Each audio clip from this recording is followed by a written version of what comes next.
Welcome to Marking the End Times. I'm Mark Hitchcock, and as always, it's so great to have you here with us. I want to talk about something today in our program that I think is very exciting, that's been really splashed all over the news, and that's the excavations that are taking place in Israel right now at the Pool of Siloam. And I want to talk about this certainly from an archaeological perspective and the significance of this as we look back. But I also want to talk about this from a prophetic perspective as well. This certainly has great archaeological implications, but I think it's very significant prophetically as well. And I want to talk about that in today's program. Now, in a bit, we'll go into the subscriber-only section, and I'm going to answer some questions. A question about the parable of the 10 virgins in Matthew chapter 25. About 50% or half of them being raptured and half being left. What's the significance of that? Another question about the millennial reign of Christ. Is there going to be a temple there? Because the question says, Revelation 21:22 says there's no temple in the new heaven and new earth. So how does this temple relate to that? Another question about EMP attacks, the possibility of that. Are those prophesied in the Bible? And then a final question, a really good one. Who do I think that the 24 elders are that are mentioned 12 times in the book of Revelation? So we'll discuss that. One other just announcement that's very important. This coming Saturday is our endtimes.com prophecy conference down at Fellowship Church in Grapevine, Texas. It's a great conference, a great lineup of speakers. I'm looking forward to hearing the speakers myself.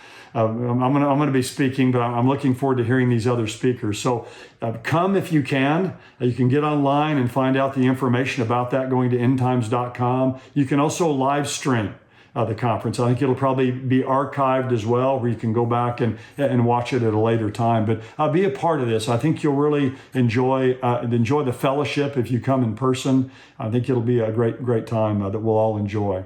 So be a part of that. Now, again, what I want to talk about today is this excavation that's taking place at the Pool of Siloam. Some extensive excavation that's taking place there. I think this is one of the most important archaeological discoveries in Israel in several decades. And I think it's related to end-time prophecy. And I'm going to tell you a little bit later why I believe that's true. But let me mention just, kind of the significance of this that everybody's aware of. The Pool of Siloam is the place where Jesus performed one of his miraculous signs in John's Gospel.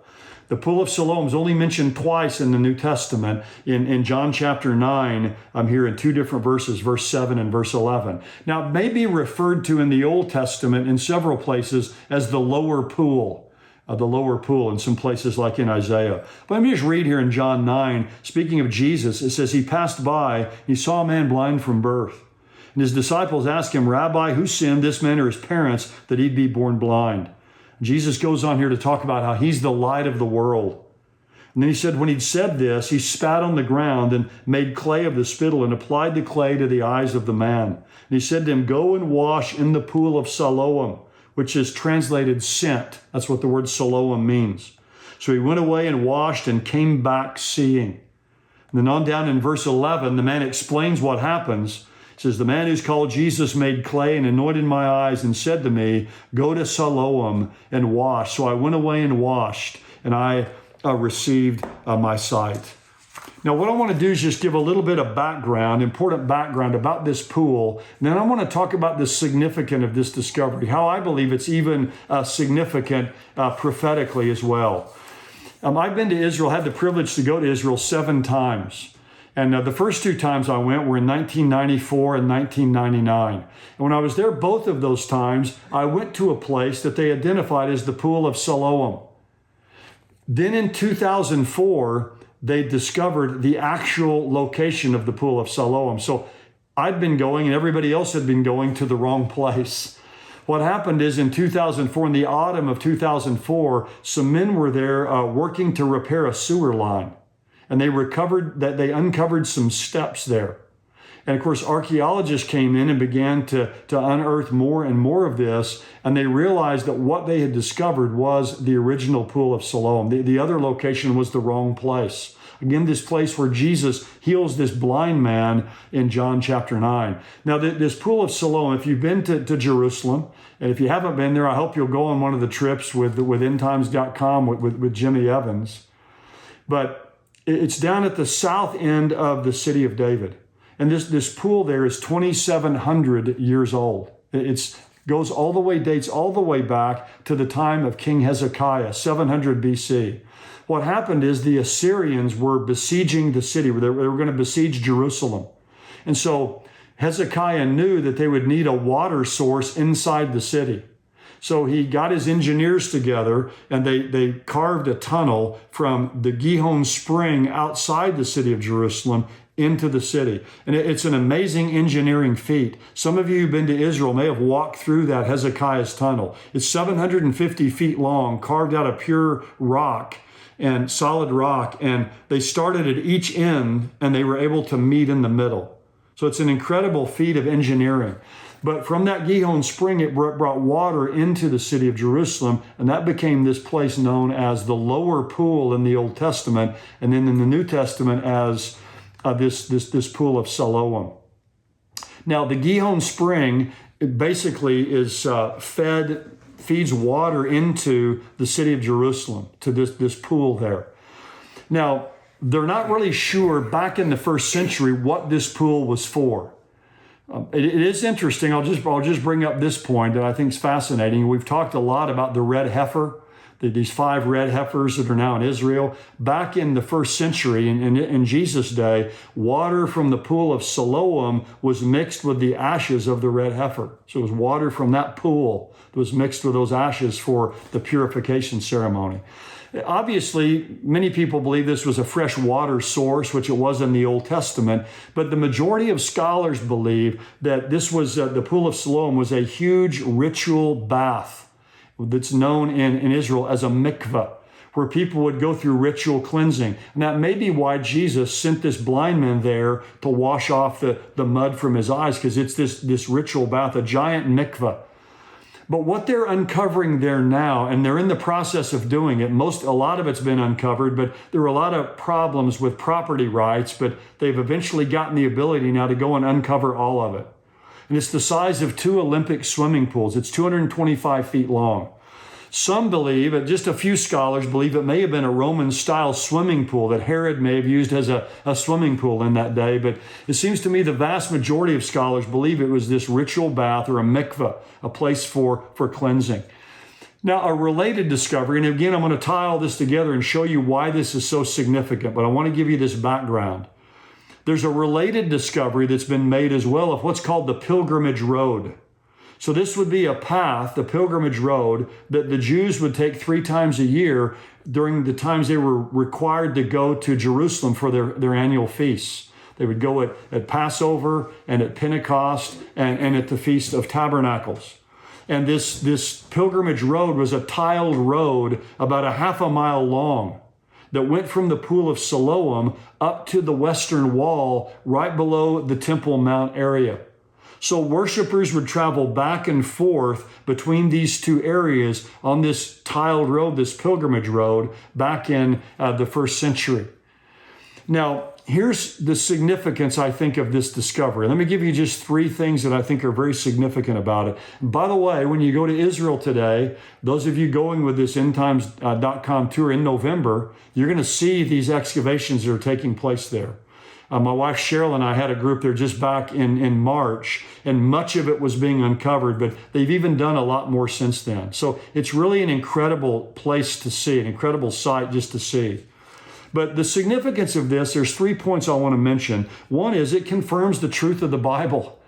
You know, these archaeological discoveries they make, they always prove the Bible to be true. They never disprove the Bible.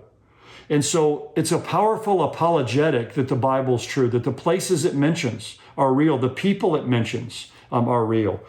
Now, what the Bible says about the past is true, so you and I can know as well that what the Bible says about the future is true as well, because the Bible has a track record of 100% truth and accuracy about what it says. And I think I mentioned this quote to you when I talked some time back about some excavations that are taking place where they think they found ancient Sodom. But it's a great quote that says, archaeology doesn't prove the Bible proves archaeology. And that's true. The Bible proves archaeology. It's always true. So this just confirms to us again the truth of the Bible, that we can trust and believe what it says. A second point is that this proves the Jewish people owned and inhabited the land of Israel. You know, there are a lot of Muslims who say that the Jewish people never inhabited the land of Israel, that there never was a temple on the Temple Mount. This appeared this last week when all these excavations are taking place. This article appeared in the Jerusalem Post. It says, considering the anti-Israel resolutions coming out of United Nations organizations such as UNESCO that deny the Jewish connection to Jerusalem, the pilgrimage road has far greater significance for Israel than just the opening of a new impressive tourist site. It proves the long and historic Jewish connection to Jerusalem, not just the parts where Jews live today, but across the city. So this proves that the Jewish people lived in the land of Israel. You say, well, why do we have to prove that? Well, Muslims today, many of them deny that. A U.S. Ambassador David Friedman said this, the city of David brings truth and science to a debate that's been marred for too long by myths and deceptions. Its findings, in most cases by secular archaeologists, bring an end to the baseless efforts to deny the historical fact of Jerusalem's connection to the ancient connection to the Jewish people. So it proves the centrality of Jerusalem to the Jewish people. David Friedman also said this. He says, it proves what we already knew, the centrality in our heart, the centrality of Jerusalem to the Jewish people. It proves that the Jewish people were there just as the Bible says. Now, it's interesting, the PLO Secretary General called the excavation of the road in the Siloam Pool a settlement project that's based on a lie that has nothing to do with history. So many Muslims, they just deny this out of hand. There's this pool that the Bible says where there's a tiled road up to the Temple Mount, and yet they say, that doesn't actually prove anything. Well, one final thought here, and this is very, very significant prophetically. Muslims maintain that what we call today the Temple Mount, there was never a Jewish temple that stood there. Even some Christians believe that's not where the temple was, that it was in a different place down in the ancient city of David. But the discovery of the Pool of Siloam, this huge mikveh bath where people would go and have ritual cleansing, and then a pilgrimage road, a half a mile that goes up to the western wall, proves that people were going from this pool after being cleansed up to that area right by the Temple Mount, where they would then ascend the Temple Mount to worship God. So this proves, I believe, that the location today, that 36 acres today up there that we call the Temple Mount, where the Dome of the Rock is, where the Al-Aqsa Mosque is, that is the location, the ancient location of Solomon's temple and the second Jewish temple as well. And so this indicates that third Jewish temple that's going to be built during the tribulation, that could be constructed at any time, will be built on the Temple Mount, that Temple Mount area that exists there today. And so this is a key discovery, I believe, to look back, but also to look ahead.